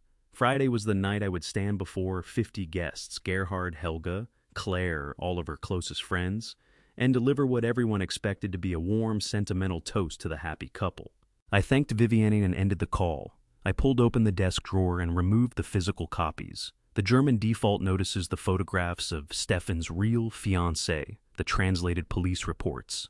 I arranged them in a clean stack inside a dark leather folder. Greed had thoroughly blinded Stefan Brouwer. He'd taken the bait without a moment's hesitation. Now it was time to bring him to the surface. Vivienne and I spent hours refining every line of the document. We worked in her glass-walled conference room over a pot of strong green tea while she constructed the legal scaffolding of Stefan Brouwer's unraveling. I told her I wanted the first 2 pages to read like a promise. They needed to breathe optimism, venture capital technology, growth possibility. Vivienne was a craftsman at this. She deployed terminology that massaged the ego of amateur businessmen. But the 3rd page was an intricate labyrinth of lethal legal consequences. Vivienne had buried the International Financial Disclosure Clause inside a dense block of standard banking compliance language. It stated that by accepting the $500,000 Stefan was swearing under penalty of the perjury, that he faced no criminal or civil financial investigation in any international jurisdiction. It locked him to federal wire fraud statutes. If he signed while actively running from an embezzlement charge in Vienna, he was committing a federal offense on American ground. The 2nd clause was my absolute priority, the marital asset waiver. Vivienne had dressed it up as a routine non-compete and conflict of interest protocol. The thicket of legal language effectively severed Stefan from any future claim on Claire's premarital assets, including her mother's trust fund, regardless of when the ceremony took place. Put his signature on it, and he was legally bolting himself out of the very vault he'd spent months scheming to crack open. I insisted the final signing had to happen face to face. I told Stefan that my attorney required a physically notarized copy to authorize the transfer of $500,000. He agreed without a moment's hesitation. He walked into Vivienne's downtown office on a crisp Wednesday morning, wearing the expression of a man who believed he had already won. He had on a tailored charcoal suit and a silk tie radiating an unearned, nauseating confidence. He came alone. His arrogance ran so deep that he genuinely regarded an American corporate attorney as little more than a glorified bookkeeper tending to my retirement savings. Vivienne played her role without a single false note. She didn't introduce herself as senior partner. She poured him a glass of sparkling water, handed him a sleek silver pen, and presented herself as a straightforward facilitator. Stefan settled into his seat at the heavy walnut table and turned on the charm. He told Vivienne she had a beautiful office, entirely blind to the fact that the woman passing him that pen made a career of dismantling multinational corporations. Before things proceeded, I sat across from him and played the anxious, worn-down father. I asked him whether he'd like his own legal counsel to look over the paperwork. I offered to push the transfer back until his people in Germany had a chance to go through the terms. It was my final test. A real lawyer would have blown the trap open immediately. But Stefan just laughed and flicked his hand through the air. He told me he was more than capable of reading a standard investment agreement himself. His European legal team, he said, was occupied with global patents and couldn't be bothered with what amounted to a simple family arrangement. He tipped back in his chair and regarded me with a thick, suffocating smugness. He had decided my insistence on a written contract was the desperate, fussy behavior of a beaten man grasping at dignity. He flipped open the leather folder. He gave a document controlling $500,000 exactly 45 seconds of his attention. His eyes moved across the first page, picking up the bold figures laying out the payout. He skipped the dense paragraphs on page 2 entirely. When he arrived at the 3rd page, the one housing the federal perjury trap and the marital asset waiver, his gaze slid across the legal text without absorbing a word of it. He didn't read a single sentence. All he registered was the dotted line waiting at the bottom. Stefan uncapped the silver pen. He leaned in and signed his name with a sweeping theatrical flourish. He initialed the foot of every page, binding himself to every lethal clause Vivienne had so carefully laid. He nudged the folder back across the table toward me. As he released it, a quiet breath escaped him. Convinced that no one else in the room could follow his native language, he smirked. He murmured a sharp Styrian insult under his breath, labeling me a pathetic old dog surrendering his own bones. He believed he had just fleeced me out of my life savings. He thought the game was over, and he had won. I didn't look away. I held the gaze of the man who had set out to destroy my daughter, and I held it without flinching. I drew the leather folder slowly toward me and placed both palms flat on the cover. Then I smiled at him, wide unhurried, the smile of a man who knows exactly how this ends. The trap had sprung. The rehearsal dinner was held in the private dining room of a historic downtown ballroom hotel. Crystal chandeliers bathed the space in warm amber, throwing long, graceful shadows across the tables. 50 guests sat enjoying prime rib and expensive champagne. It was the eve of the wedding, the final hours of Stefan Brouwer's elaborate fiction. Stefan occupied the head of the main table, like a king who had just absorbed a naive kingdom into his territory. He wore a tailored wool dinner jacket and held court for the entire evening. He served up inflated stories about his non-existent technology empire in Hamburg, to Claire's friends laughing loudly and brandishing his wineglass for emphasis. Beside him, his parents Gerhard and Helga were completely in their element. They clinked glasses and beamed at the American guests, playing their roles as cultured European gentry without missing a beat. They treated the hotel staff wearing black waistcoats with a barely concealed contempt, waving them off with a dismissive hand whenever a water glass was refilled. Every so often they inclined toward one another and traded quick murmured exchanges in German. They complimented the catering while quietly ridiculing the venue. I sat at the far end of the table, working through my meal and catching every word. Gerhard muttered that American architecture had no history, no soul, while Helga chuckled and observed that at least American bank accounts were uncomplicated to access. They glanced my way from time to time, lifting their glasses in a performance of goodwill. In their minds, I was a tired, conquered old man who had essentially paid for his seat at their table. They were certain the signed contract sitting in Vivienne's office was their crowning achievement. They had no idea it was their warrant. Claire looked breathtaking. She wore a simple, elegant ivory-lace dress, her face lit with the radiant, uncomplicated joy of a woman who believes her life is arriving exactly as she imagined it. She moved through the dinner from table to table, thanking her guests and laughing with her bridesmaids. She was assembling her fairy tale entirely unaware that the foundation beneath it was hollow. I watched her pull her closest friend into a long embrace and felt a sharp physical ache move through my chest. She was so open, so ready to lay her entire future down for a man who measured her worth in dollars. When dessert arrived, the waiters poured fresh champagne into every flute. Claire rose from her seat and tapped her silver spoon lightly against her crystal glass. The soft chime carried through the room, and all 50 guests turned their attention to her. She looked at Stefan with a vulnerability and a depth of trust that broke something in me. She talked about trust. She told the room that love was an enormous leap of faith, a bridge thrown across the space between two entirely different worlds. She thanked Gerhard and Helga for crossing an ocean to welcome her into their family. She thanked them for raising such a warm and principled man. Then she turned to Stefan. She thanked him for showing her what it looked like to build something on honesty and genuine respect. She told the room that Stefan had taught her that real partnership meant concealing nothing from each other. She described the life they were going to construct, the blending of their cultures, the mutual support, the shared ambition. Every word she spoke was a testament to her generous, open heart. And every word landed on me like a blow because I could see the parasite beside her drinking it all in. He looked up at her with a devoted smile, reaching out to fold her hand gently in his. He was the picture of a devoted partner. He was feeding his enormous ego on the room's admiration, drawing sustenance from the applause of the very people he intended to defraud. He even managed a single tear, dabbing it away with a carefully groomed finger. When Claire sat down to warm applause, Stefan pressed his lips to her hand and settled his arm protectively behind her chair. The illusion held perfectly. Then Claire's college friend, serving as best man, leaned toward the microphone and announced it was the father of the bride's turn. The room answered with a round of warm, expectant applause. I rose from my chair, slowly, deliberately taking my time, buttoning my jacket. I carried no champagne glass. I had no folded notes scrawled in haste. What I held was a dark leather folder containing the translated German embezzlement warrants, the photographs of Stefan's real fiancée in Vienna, and the accurate translation of the power of attorney document he had tried to get Claire to sign. The folder was heavy in my hands. It felt like a loaded weapon.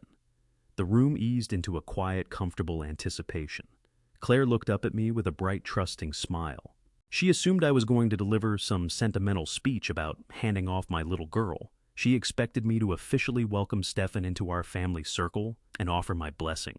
Stefan leaned back in his chair, arms folded across his chest, wearing a thin, patronizing smirk. He looked at me the way a predator looks at something it has already swallowed whole. He was certain I was there to accept my public defeat. He was counting on the oblivious old mechanic to choke down his pride and sue for peace. I rose from my seat and walked slowly to the head of the table, planting myself directly across from Stefan.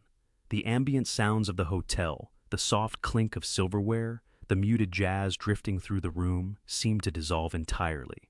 What remained was the slow, steady drumbeat of my own heart. I looked out at the 50 faces turned toward me, all of them waiting for something warm and sentimental. I looked at my daughter. I let the full crushing weight of my love for her settle over me. I knew that what I was about to do would shatter her heart that night, but it would save her life by morning. I told Claire that her mother and I had made a promise always to keep her safe. I told her that Irene had spent her final days on this earth making sure her daughter would never be left exposed, that there would always be a safety net, a wall between her and the cruelty waiting in the world. I told her that real love does not hide itself in shadows, and it does not ask you to surrender your legacy as a test of loyalty. Claire's smile faltered slightly, thrown off if by the grave, deliberate weight of my words. She shifted in her seat, her eyes moving from me to Stefan. I pulled my gaze away from my daughter and fixed it on the man sitting beside her. The smirk on Stefan's face began to slip just a fraction as he picked up on the cold, empty expression looking back at him. He had been expecting a broken man offering a tearful olive branch. What he did not expect was the frozen, unyielding stare of someone who had come to initiate total, systematic annihilation. I set the dark leather folder flat against the white linen tablecloth. I did not raise my voice. I didn't shout, didn't gesture. I let the absolute pressing silence of the room do the work for me. The trap was already sprung, the exits already sealed, and there was not a single direction left for him to move. I rested both hands on the leather cover and drew a long, measured breath, preparing to dismantle everything he had built. I looked down at the dark leather folder lying on the white linen tablecloth. The entire room had gone still, deep and expectant, waiting for the customary speech of a proud father. The waiters stood motionless against the walls, trays of champagne balanced in hand. I pushed the folder gently across the table until it came to rest directly in front of my daughter. Claire looked at the dark leather cover, then up at me with a confused and uncertain smile. "Open it, Claire," I said, my voice quiet, but carrying a gravity that made the guests around her stop breathing. I told her that before she gave her life and her mother's legacy over to this man, she needed to look at his real record. Claire reached forward with trembling fingers and lifted the cover. The first thing her eyes landed on was the translated police warrant issued by the Styrian authorities. The heavy black letters, "Wire Fraud Embezzlement," stared back at her from the page. I watched her brow tighten as she worked through the dense legal language. Then she turned to the next page. It was a high-resolution photograph of Stefan standing in a Vienna beer garden, holding Greta close against his chest. The large diamond ring on the German woman's finger caught the camera flash perfectly. I saw the precise moment my daughter's heart broke. Her breath caught, and a small, quiet gasp slipped from her lips. She looked at Stefan, who had gone pale and rigid in his wool dinner jacket. Claire turned to the third document. It was a certified English translation of the immigration form he had pressured her to sign the week before. I told her it was not a visa application. I explained that it was a blanket power of attorney, drafted specifically to drain her trust fund the instant they exchanged vows. Stefan erupted from his chair. He drove both hands down onto the table, sending the crystal champagne flutes trembling and spilling over the white linen. "These are lies!" he shouted in English, his voice bouncing frantically off the high ceilings of the private dining room. He leveled a shaking finger at me and announced to all 50 guests that I was a bitter, paranoid old man who had paid criminals to manufacture documents. He swept his eyes around the room, desperate for sympathy from Claire's friends. He claimed I was trying to frame him because I resented his European background and couldn't stand the thought of my daughter leaving my house. He turned to Claire and dropped to his knees, begging her not to look at those papers, swearing on his life that the whole thing was a jealous setup cooked up by a lonely widower.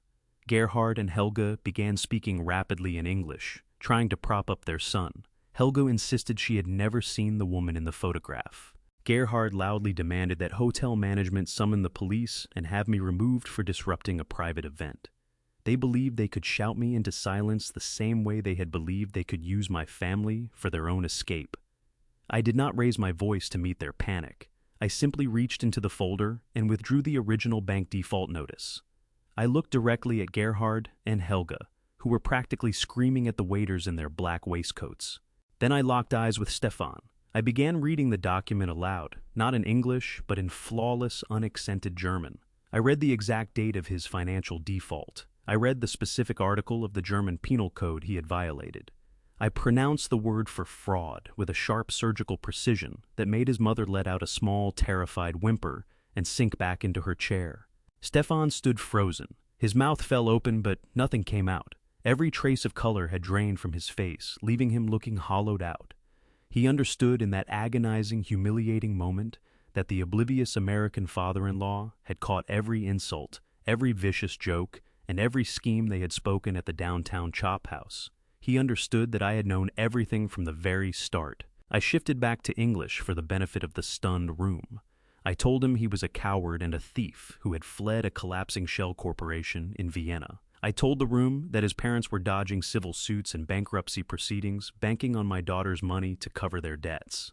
I pointed to the photograph of his real fiancée and told Claire he had planned to discard her and bring Greta to America on Irene's money. Stefan tried to pull himself together. He scrambled upright, straightening his wool dinner jacket with shaking hands. He sputtered that I had no proof that I was just a retired mechanic, flinging wild accusations. He squared his shoulders and declared himself a successful investor. He shouted that the contract I had signed on Wednesday made us business partners and that I was legally bound to hand over $500,000.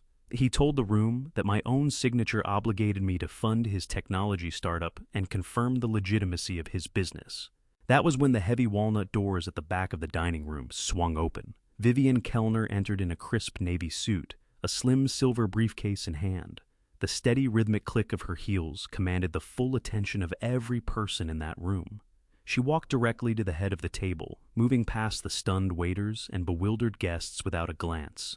She introduced herself as senior corporate counsel. She looked at Stefan with the cold detachment of someone evaluating a problem to be eliminated. She told him that the investment contract he had signed so eagerly was not a standard loan agreement. She explained to the silent room that Clause 7 required a sworn certification under federal banking law, a certification that he was not under any active international criminal investigation. She told him that, by putting his name on that document while actively evading a Vienna embezzlement charge, he had committed federal perjury on American soil. Stefan began to sweat visibly. He gripped the edge of the table, trying to keep his legs from giving out beneath him. Vivienne did not stop. She informed him that because the perjury was tied to a large-scale international wire transfer, her firm was legally required to report the fraud to the federal authorities. She smiled, sharp and terrifying, and told him that his tourist visa had been flagged for immediate revocation. She explained that he was no longer an immigrant waiting on a wedding. He was a federal suspect waiting for deportation, and he had signed a marital waiver that sealed it. Stefan stammered, his arrogance stripped away, entirely replaced by blind, naked panic. I had waived my rights to her assets. The money you promised me is clean. I did exactly what you asked me to do. Vivienne opened her silver briefcase and drew out a single sheet of paper. She laid it on the table beside the leather folder. She told him that the marital waiver was indeed legally binding. Claire's trust fund was protected permanently. However, she explained that the funding clause carried a mandatory waiting period for international background checks. She told him that $0 had been transferred to his accounts. She held his gaze and stated plainly that he had signed away all rights to Claire's money, confessed to a federal crime, and locked in his own deportation for absolutely nothing. Gerhard and Helga sat in complete silence, the realization settling over them that their lifeline had been permanently cut. Their grand scheme to steal an American fortune had crumbled to dust. They looked at their son with a mixture of terror and blame, fully aware that their financial ruin back in Germany was now inescapable. Claire pushed back her chair and rose to her feet, leaving the folder untouched on the table. She looked at the man she had nearly married with pure, unfiltered disgust. Stefan reached out for her, begging her to listen, begging her to help him find a way out. He tried to take her hand, but Claire stepped back, pressing a single tear from her cheek. She didn't raise her voice. She simply told him she never wanted to lay eyes on him again, that he was nothing more than a parasite. I moved to stand beside my daughter, resting a gentle hand on her shoulder. The room stayed perfectly still, broken only by the soft, shallow breathing of the stunned guests. The monster had been pulled into the light, and every piece of his fabricated empire had been reduced to ash. I had shielded my child, and I had made certain that the predators who had tried to feed on her would spend the rest of their lives settling the debt of their arrogance. I stood there beside my daughter, hand resting on her shoulder, as the shockwave of the revelation rolled through the dining room. Stefan was gripping the edges of the white linen tablecloth with white knuckles, his chest heaving in ragged, panicked bursts. His invented empire had just been vaporized. Gerhard and Helga, who had carried themselves all evening like visiting European royalty, were now collapsing into their chairs. The arrogant sneers had vanished, replaced by the hollow, frantic faces of animals who had been cornered. Helga was weeping silently, both hands pressed over her face, the crushing weight of their German debts and the criminal charges bearing down on her all at once. Gerhard looked at his son with undisguised, absolute contempt. In the space of a few minutes, Stefan had not only failed to deliver the financial rescue they needed, he had also dragged their complicity in front of federal authorities. Vivian Kellner, standing at the head of the table like an executioner dressed in navy, offered them not a fragment of mercy. She calmly set her silver briefcase on the table and snapped the locks shut. The sound was as sharp and final as a judge's gavel.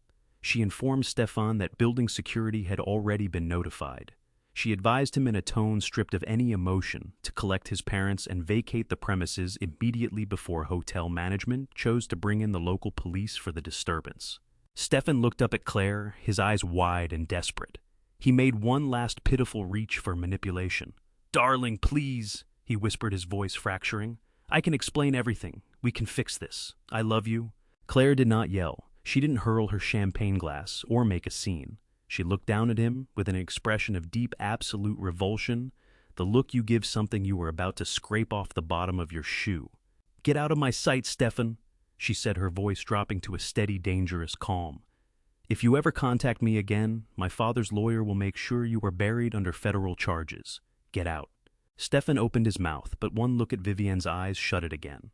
He understood that every word he uttered could be folded into a federal indictment. He backed away from the table in slow, unsteady movements. He grabbed his wool dinner jacket from the back of his chair, looking like a shattered, pathetic fraud. Gerhard stood seizing Helga's arm and hauling her out of her seat. They did not look at me. They did not look at Claire. They kept their eyes fixed on the floor as they moved toward the heavy walnut doors at the back of the dining room. Stefan trailed behind them, shoulders caved inward, every trace of that arrogant stride gone. All 50 guests watched them go in stunned, absolute silence. As Stefan reached the doors, he turned back one final time, looking at me with a mixture of terror and total defeat. He had finally grasped the full weight of his mistake. He had attempted to swindle a man who had spent 30 years dismantling corrupt suppliers across the globe. I didn't blink. I simply watched him walk out, knowing he was heading straight into a federal nightmare. The moment those heavy doors clicked shut behind them, the tension in the room released. Claire turned to me and buried her face in my shoulder, finally letting the tears come. I wrapped my arms around her and held on, feeling that familiar, overpowering surge of protective love rise through my chest. I murmured into her hair, telling her she was safe, that the trust fund was secure, and that Irene's legacy was completely untouched. The weeks that followed were a blur of legal proceedings and emotional fallout. Vivian's trap had worked without a single flaw. By putting his name on the investment contract, Stefan had legally confessed to perjury regarding his immigration status. Vivian's firm forwarded the signed document alongside the translated Vienna police reports directly to the federal authorities. Stefan's tourist visa was flagged for immediate revocation within 48 hours. He tried to retain a budget immigration lawyer, But the moment that attorney reviewed the federal perjury confession and the international embezzlement warrants, he dropped Stefan as a client. The authorities moved without hesitation. Stefan was taken by federal agents at his luxury rental apartment, handcuffed, and placed into custody for visa fraud. He was not given the opportunity to fight the charges on American soil. The German authorities, alerted by Vivian's investigator, issued an immediate extradition request. Stefan Brauer was deported back to Vienna in less than 3 weeks. He stepped off that plane not as a wealthy technology investor, but as a disgraced fugitive arriving in handcuffs to face his embezzlement charges. Gerhard and Helga suffered a matching fate. Without Claire's $500,000 trust fund to bail them out, their failing manufacturing business collapsed completely.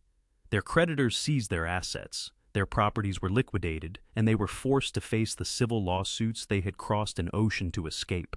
They lost everything. Their arrogance and greed had left them with nothing at all. The weeks after the disaster at the rehearsal dinner moved at a slow, heavy pace. The wedding invitations that had been so carefully sent out to friends and family were followed shortly by quiet, courteous phone calls canceling the whole event. Claire moved her belongings back into her childhood bedroom, while she worked through the exhausting, complicated process of unraveling her life from the man who had tried to destroy it. She spent the first few days crying behind a closed door, mourning the future she had genuinely believed was hers. I didn't push her to talk. I didn't knock on her door with unsolicited advice or fatherly lectures. I simply made sure there was always fresh tea in the kitchen and warm food sitting on the stove. I knew she needed time to grieve the beautiful illusion before she could begin to process the terrifying reality beneath it. When Claire finally came out of her room at the end of the week, she looked worn through, but the thick, blinding fog of manipulation had fully lifted from her eyes. We spent an entire Saturday afternoon together, packing up wedding decorations, seating charts, and glossy bridal magazines. As she folded her unworn ivory lace dress and laid it into a heavy protective box, she finally broke her silence. She looked up at me with eyes carrying a deep, crushing gratitude. She told me she had gone to the bank earlier that week to check on the exact status of her mother's trust fund. The bank manager had walked her patiently through the marital property laws in our state, confirming every detail Vivian and I had uncovered during our investigation. Claire told me she understood now exactly how close she had come to losing the one thing her mother had worked so hard to leave behind. She realized she had been standing right at the edge of a financial cliff, completely blindfolded by love, and that I had pulled her back just seconds before she was pushed into the abyss. She sat on the living room floor amid a ring of brown cardboard boxes and wept hard, shaking sobs. These weren't tears of heartbreak over losing Stefan to another woman, or a relationship gone wrong. They were tears of sheer terror at the bullet she had just barely missed. She apologized to me again and again for doubting me outside the downtown chop house, for siding with him when he lied so effortlessly, and for letting him wedge himself between us over those last few months.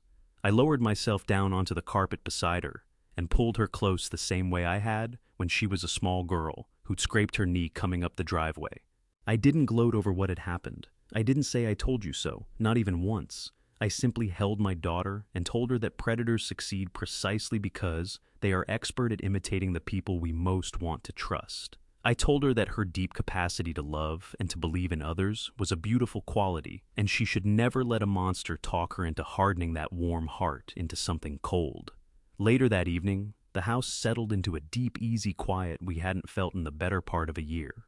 I walked out onto the back porch carrying 2 mugs of hot peppermint tea. The autumn air was sharp and biting, carrying the familiar smell of fallen leaves and the faint drift of wood smoke from the neighbor's chimney. Claire was already on the wicker porch glider, knees drawn up to her chest, bundled tightly in an old knitted blanket. I passed her a mug and settled into the wooden rocking chair beside her, listening to the soft creak of the floorboards beneath us. We sat together in a companionable quiet, watching the sunset bleed across the evening sky in deep shades of bruised purple and burning gold. This was the exact spot where Irene and I used to sit together every night after Claire went to bed. My wife and I would talk through our days, our worries, our biggest dreams for our daughter. Sitting there now with Claire beside me, her hands wrapped around her mug, the memory of Irene felt closer and more vivid than it had in years, almost a decade. The porch had always been a place of truth and refuge for our family, and tonight it felt as though that refuge had finally been fully reclaimed. Claire rested her head against my shoulder and took a slow sip of her warm drink. She told me she had decided to take a full month away from her architectural firm to travel on her own and clear her mind. She wanted to visit the quiet coastal towns her mother used to describe when she was young. She wanted the time to rebuild her own sense of self, free from the suffocating grip of a man who had spent months trying to make her feel small and inadequate. I sat there listening to her lay out bold plans for her future, and my chest filled with a swelling, overwhelming sense of pride. She was not a broken woman. She was deeply bruised, but she was already beginning to heal, growing stronger, growing sharper than she had ever been before. The $500,000 in the trust fund sat safely locked away, untouched, fully shielded by the law. The parasites who had come for our family were thousands of miles away, facing the hard, inescapable consequences of their own bottomless greed. Stefan was sitting in a cold holding cell in Vienna, waiting to stand trial for international embezzlement. Gerhard and Helga were drowning beneath civil lawsuits, their fake aristocratic veneer completely shattered by the reality of their enormous debts. They had tried to exploit a family still raw from grief, and they had lost every last thing they had. I drew a slow, deep breath of the cold night air and felt a profound, unshakable stillness settle over my tired soul. I had kept the sacred promise I made to Irene 10 years ago. I had protected our daughter from the cruelty waiting in the world, and I had guarded her legacy with everything I possessed. I hadn't needed to shout to earn respect from arrogant strangers. I hadn't needed to throw fits or create chaotic public scenes to prove my standing to a fraud. I had allowed the enemy to underestimate me completely from the very first moment. I had let them believe they were the sharpest people in the room while I quietly studied every weakness they had, mapped their blind spots, built a flawless, inescapable trap. As the last light of the sun dropped behind the tall oak trees and the backyard eased into a quiet, peaceful darkness, I understood the deepest lesson of my 30 years in corporate warfare. True power is not loud or flashy. True power doesn't chase validation or cheap applause from those around it. It watches everything in absolute, unwavering silence. If you've stayed with me this far, I want to thank you. This story sat with me long after it was over, and I think you'll understand why. Protecting the people you love doesn't always look the way you expect. Sometimes it costs you your peace, your sleep, and months of your life spent quietly building a case while the world around you carries on as normal. I believe God places certain tests in front of us, not to break us, but to reveal what we're truly made of. Walter didn't win because he was louder or angrier. He won because he was patient, prepared, and unwilling to let grief make him careless. If this story taught me anything, it's this. First, never let someone rush you past your own instincts. If the timeline feels engineered, it probably is. Second, silence is not weakness. Study the person who underestimates you. They will hand you everything you need. Third, a legacy built with love is worth every sacrifice it takes to defend it. Guard what your family worked for. Fourth, the most dangerous predators wear the face of someone you want to trust. Teach the people you love to look past the charm. This is the kind of family revenge story that reminds those of us in the adults 50-plus chapter of life that experience is its own form of power. We have seen enough to know when something isn't right, and we have earned the right to act on that knowledge. If this family revenge story moved, you share it with someone who needs to hear it today. A parent, a sibling, a friend who's ever had to fight for someone they love. And if you haven't subscribed to Honor Revenge Stories yet, I'd be grateful if you did. There are more stories like this one waiting for you. Thank you sincerely for listening. Take good care of yourself and the people who matter most. I'll see you in the next one.